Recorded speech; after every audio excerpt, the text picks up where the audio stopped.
ఒంటరని బాధ ఇది, చెప్పలేని మౌనమిది.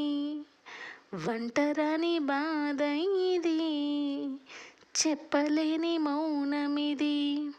అయ్య బాబోయ్, వంట బాగాలేదనుకుంటున్నారా? అయ్యయ్యో, వంట ఎక్సలెంట్గా ఉంది.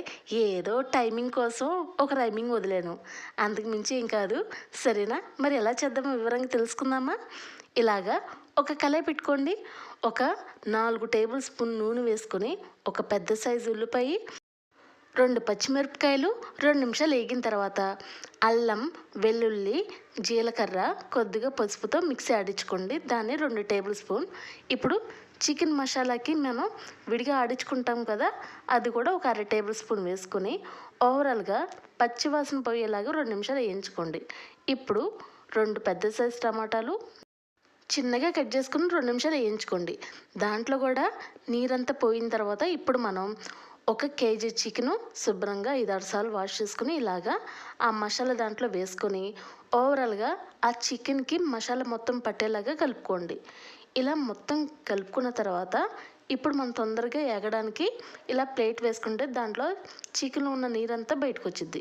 ఈ విధంగా వచ్చిన తర్వాత ఈ లోపల మనం హీరో చికెన్ అయితే ఇక చిక్కుడుకాయ హీరోయిన్. ఆ హీరోయిన్ కోసం మంచిగా డెకరేట్ చేయాలి. ఎలా అంటారా?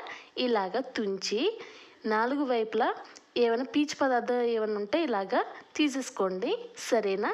ఇప్పుడు మనం ఆ చిక్కుడుకాయలో పురుగు పుట్ర ఏమైనా ఉంటే అవి కూడా శుభ్రంగా చూసుకొని ఇలా బ్రేక్ చేసుకొని పీచు పదార్థం వరకు తీసుకొని ఇక కంప్లీట్గా అలాగే అన్నీ ఇలా ఒలుచుకొని 2 నిమిషాలు పక్కన పెట్టండి. ఇప్పుడు ఈ లోపలే మనం చికెన్లో కొద్దిగా టేస్ట్ తగ్గట్టు 1.5 table spoon salt, 1/2 table spoon పసుపు, 1.5 టేబుల్ స్పూన్ కారం ఎక్కువ పడితే ఎక్కువగానే వేసుకోండి. సరేనా? ఇప్పుడు నాకు ఓవరాల్గా ఇలా కలుపుకోండి. ఇలా మొత్తం కారం, ఉప్పు, పసుపు మొత్తం చికెన్కి పట్టిన తర్వాతే ఇప్పుడు చిక్కుడుకాయలు మొత్తం వేసేసుకోండి. ఇలాగా వేసుకొని కంప్లీట్గా ఒక్కసారి అన్నీ కలుపుకోండి.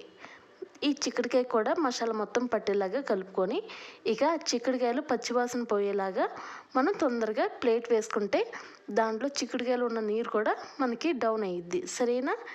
ఇప్పుడు మూత వేసేసుకోండి. ఇక 10 నిమిషాల వరకు సన్న మంట మీదే మగ్గించుకోండి, పెద్ద మంట వద్దు. ఇలా కంప్లీట్గా అయిపోయింది. చూసారా ఎంత గ్రేవీగా వచ్చేసిందో? ఇక మనం హ్యాపీగా నేను కరివేపాకు, కొత్తిమీర, ఇంకా పుదీనా కూడా ఏమీ వేయలేదు. మంచిగా ఇలా ఈజీగా చేసుకోవచ్చు. సరేనా?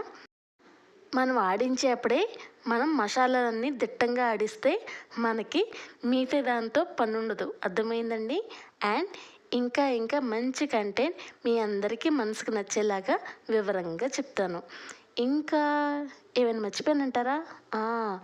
ఒక లైకు, షేరు, సబ్స్క్రైబ్, ఇంకా ఒకసారి మీ నవ్వు. ఇంకేం కావాలి? ఇలా చూసారా ఎంత పర్ఫెక్ట్గా కుక్ అయిందో? ఎంతో జ్యూసీగా ఇలా పట్టుకుంటే బ్రేక్ అవుతుంది.